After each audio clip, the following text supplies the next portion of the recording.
Сонымен бізде екі түрлі зат бар, және оларды сұйық күйінде елестетейікші. Сіз мына затты бірден таныған боларсыз. Әр молекулада бір оттегі және екі сутегі атомдары бар. Демек, бұл су, және біз сутектік байланыстарды да көрсеттік. Ал мына бір зат сіз үшін жақын таныс болмауы да мүмкін.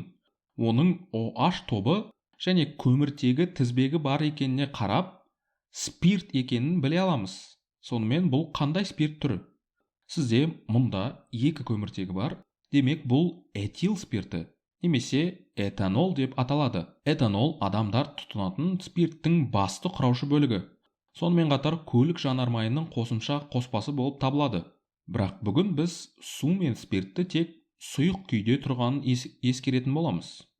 Оларды әрқайсысы бір стақанның ішінде бірдей теңіз деңгейіндегі биіктікте қалыпты қысым жағдайында тұрған болсын делік. Олардың қайсысы оңай буланады, немесе олардың қайсысының буға айналып жатқан молекулаларының саны көбірек болады. Сіз екеуінде де сутектік байланыстар бар екенін бірден көресіз. Бұл сутектік байланыс шетте орналасқан жартылай теріс және жартылай оң зарядтардың арасында болады. Және одан басқа байқалатын нәрсе ол этанолдағы сутектік байланыстардың суға қарағанда азырақ болуы. Этанолда оттегінің электротерістілігі жоғары, және оның сутегіге, көміртегіге қарағанда электротерістілігінің жоғары екенін бұрыннан білеміз. Бірақ сутегіден өте жоғары электротерістілікке ие. Бізде мына тұста баланс жоғалады. Оттегінің мына жағында, яғни көміртегіде, оған жартылай заряд тарататын атомдар көп орналасқан. Бұл жерде көміртегілердің арасында өте әлсіз жартылай заряд таралған. Бірақ сутегіде күштірек жартылай заряд болады. Ал этанолдағы сутегідегі заряд судағы сутегідегі зарядтан күштірек болмайды. Себебі мына көміртегіге зарядты тең тарату үшін, зарядталуды сейілту үшін этанол молекуласы тым үлкен. Сондықтан спирттің мына жерінде әлсізірек жартылай зарядтар болады, және олар аз жерлерде кездеседі. Сондықтан этанолдағы сутектік байланыс судағыдан аз болады. Жазып өтейін. Азырақ сутектік байланыс.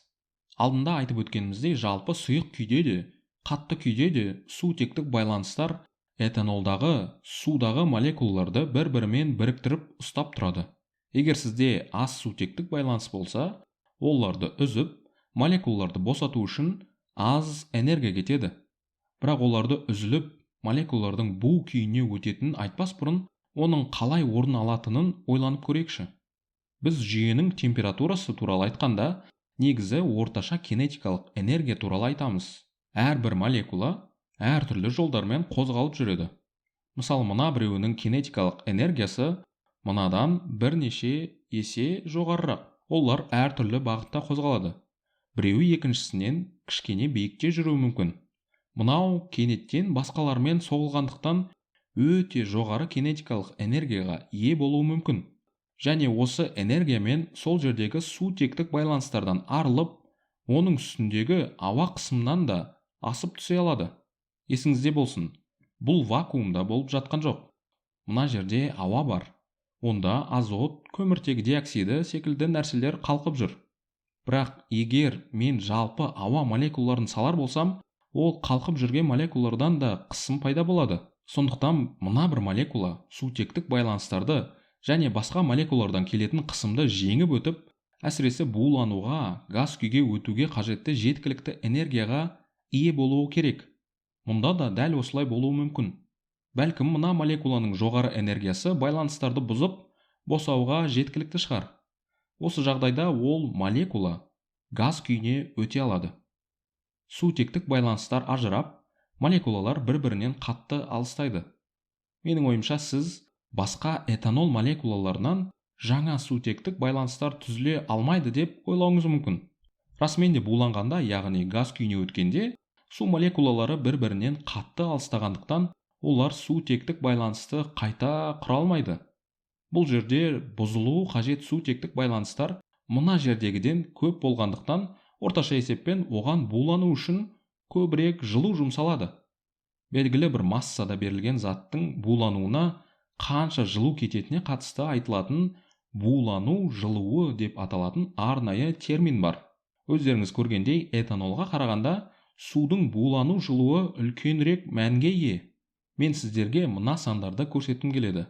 Қараған дерек көздеріме байланысты әртүрлі сандық ақпараттарды таптым. Мысалы, судың булану жылуы 2260 джоуль-грамм. Джоуль энергия өлшем бірлігі болғандықтан калория арқылы да беруге болады. Ол кезде судың булану жылуы 541 калория-грамм болып шыға келеді. Ал этанолдың булану жылуы айтарлықтай төмен.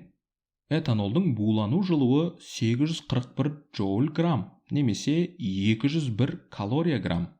Бұл дегеніміз қалыпты температурада 1 грамм этанолды толығымен буға айналдыруға 201 калория кетеді деген сөз. Келесі видеоларда бұл жайлы толығырақ айтамыз.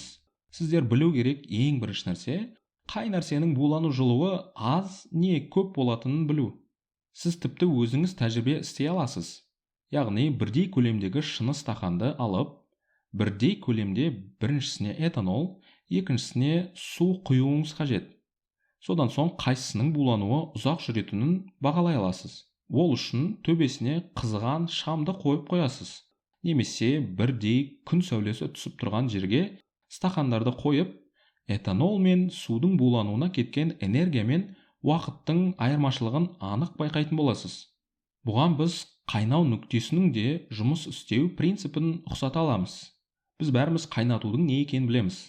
Қайнату нүктесі дегеніміз заттың бу қысымы атмосфералық қысымға теңесіп, және ол қысымды жеңіп өткендегі температурасы. Енді сіз судың этанолға қарағанда жоғарырақ температурада қайнай бастайтынын білесіз. Судың қайнау нүктесі дәл 100 градус Цельсийді құрайды.